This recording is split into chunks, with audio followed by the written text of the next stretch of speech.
What's up, everyone? I'm James Baney. I'm here to do a spoiler review and reaction to The Bad Batch Season 1, Episode 11, The Devil's Deal.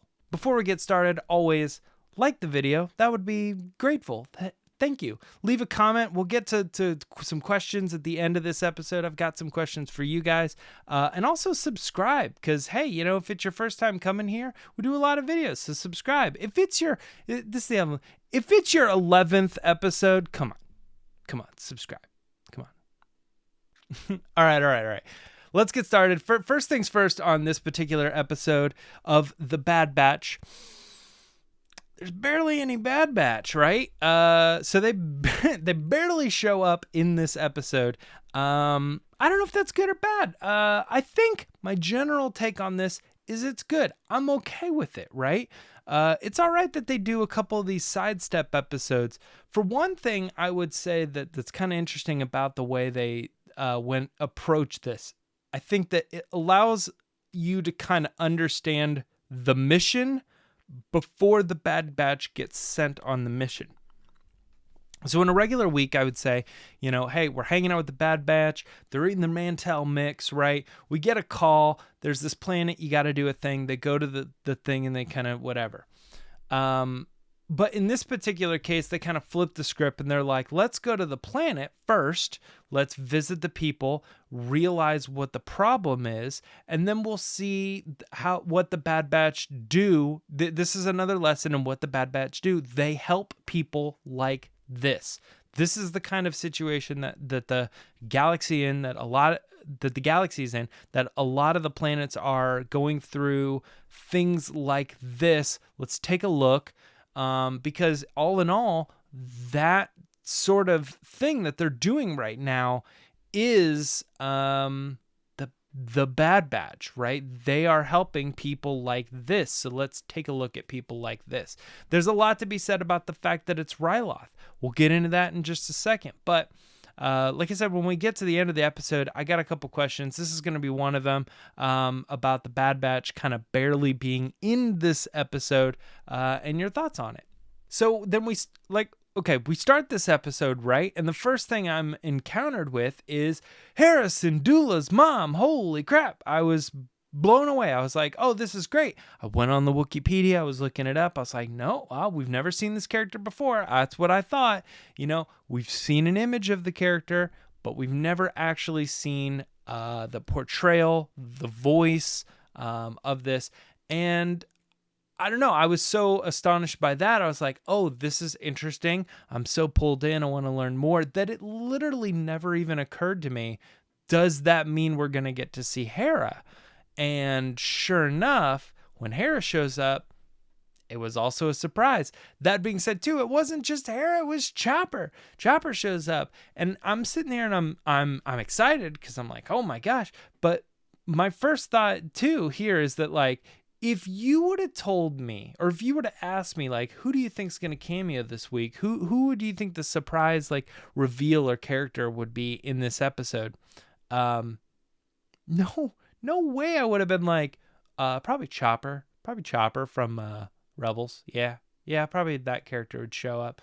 I guess if Chopper's in it, that would make sense for Hera to be in it too. No, I don't know. I just thought it was interesting. I guess I never really even put together too. Maybe Rebels explains this, but that Chopper was kind of like a family droid, that he had been around, that those two, characters had been together for a very long time, and more than any other, the Rebel or the Ghost crew, if you will. And it kind of adds to a little bit of the, like, when Chopper, holds Hera's hand in Rebels, like when Kanan dies and all this. So, I don't know, it kind of adds this, like, longevity to it, which I think is kind of nice. But I don't know. Yeah, I like that. And I was pretty surprised that this character showed up. Now, another fun thing about a character showing up, like a cameo in an episode, it's also interesting when those characters kind of, and I'll use this term loosely because it's obviously all Star Wars, crosses over with other shows. So in this particular case, like, it's cool to see Hera, but then the reality sinks in of kind of what's going on when they show up, when the Bad Batch walks into this episode. More than I think probably any episode I've seen so far, this one felt like I was watching the Clone Wars, and then Bad Batch shows up and I'm like, oh, the Bad Batch is showing up in a Clone Wars episode. That's interesting. That felt like the crossover, but it was cool because, like, you know, Hera from Rebels, you know, is kind of where you're even coming in with this. So you're kind of watching Hera, and then you see Omega, and the two of them talking is like Batman and Superman or something. It's like, it's interesting the way that sometimes Star Wars can do these things where two characters meet, but yet they feel like they're franchise crossovers. I guess that speaks volumes to how well they kind of separate this show from this show from this show, because when those characters line up, you're like, whoa, this is nuts. Like, it's weird, you know, anytime they do that. It's like you feel like, oh, they're like, what is Ahsoka Tano doing in the Mandalorian? She's a character from this show or this franchise or whatever, and they're bringing her into this other thing, and it's like, no, it's cool. They're reminding you that it's all Star Wars, but I don't know. Now, I feel like I might get a little bit with this in the comments. I don't know. I'm not really a big Cham Syndula fan. I remember I was reading Lords of the Sith, and I was having a hard time connecting with the character because I think they were trying to build him up. They're like, oh, he's this freedom fighter and he's really cool. And, you know, I imagine at this point they were like, yeah, he's the character from the Clone Wars. And I'm like, okay, you know, but, and Lucasfilm has admitted this too. They've kind of changed up his character from time to time, depending on who's writing the character. And this particular episode felt like it was another step in that direction where I'm like, okay, I can admit that you guys had kind of an issue writing the character before, and now you're maybe trying to like solidify who he is. And not everything totally lines up with that. But my takeaway from Cham is that he is the freedom fighter who totally stands for, like, we are independent. We do not want to have anything to do with the Republic, the Empire, any of that. And maybe this is supposed to be the point at which he turns to that, but we've already seen him in the Clone Wars.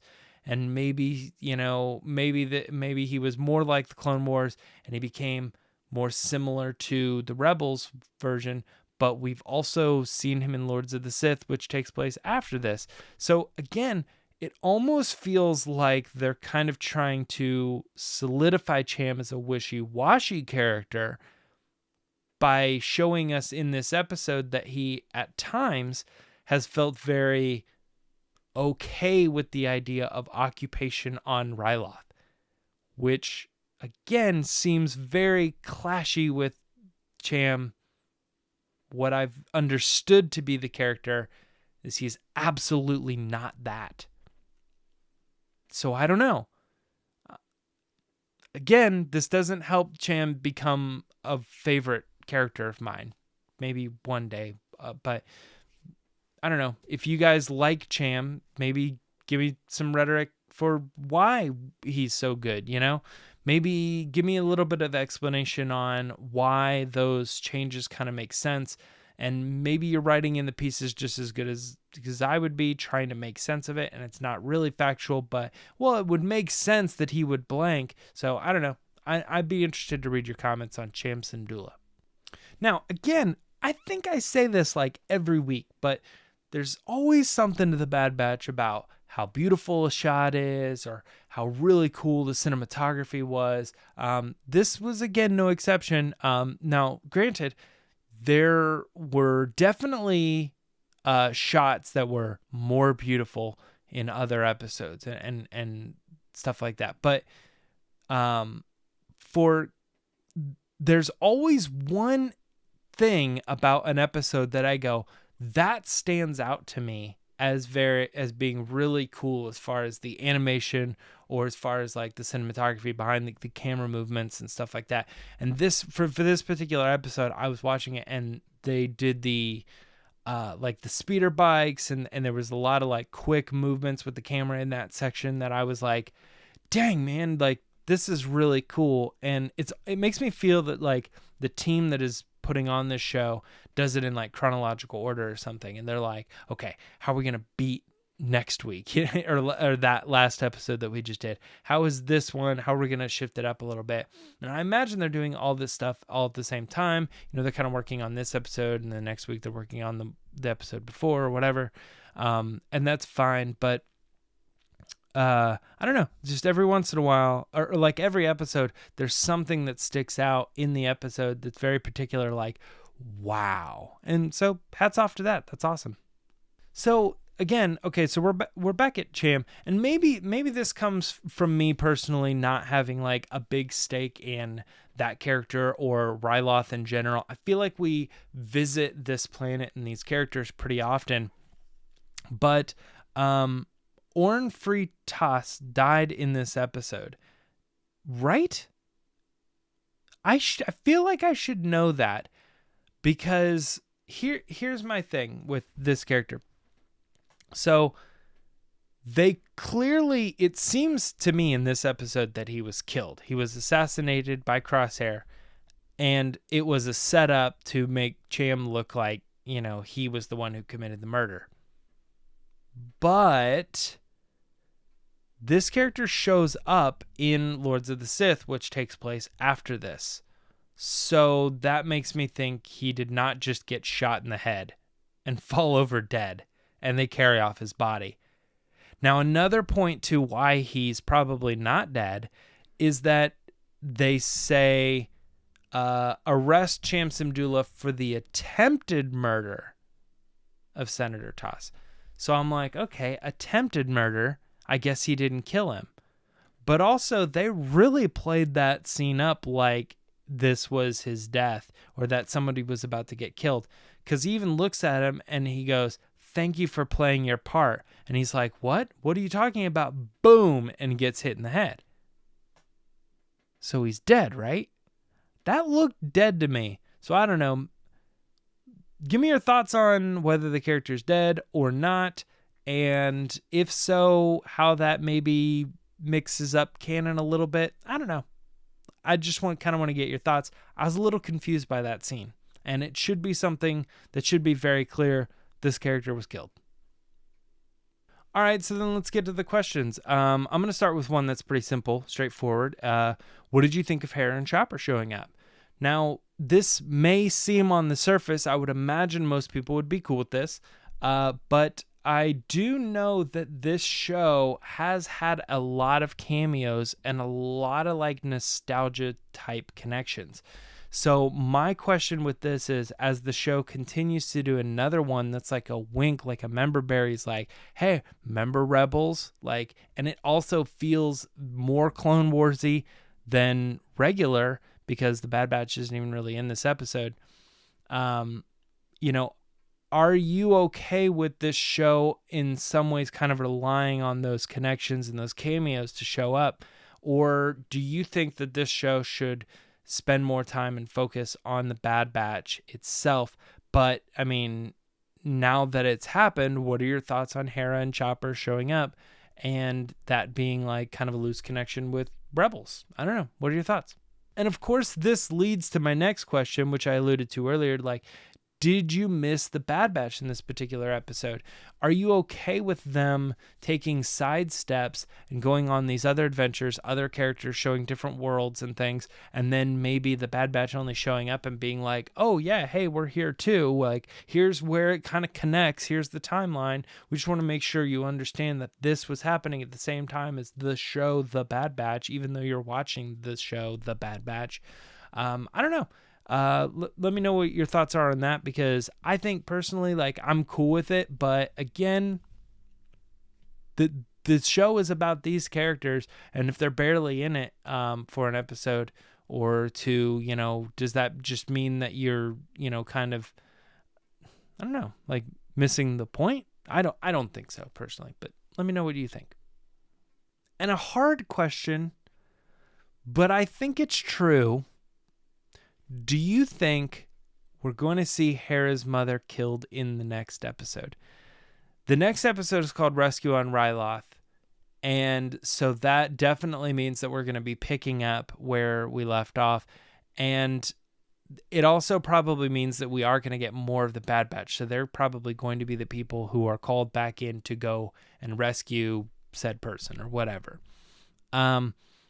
But it seems to me that, you know, having watched Rebels and having watched or you know, participated in many stories involving Cham Syndula, it seems like the character probably acts the way that he acts because of tragedy of losing his wife, and in some cases Hera losing the mom, because they feel like that happened years ago and she was taken away from them or something like that. So if you're going to have that tragedy, instead of being elusive with it, it makes more sense that you would tell this story specifically so that you can show that event happening.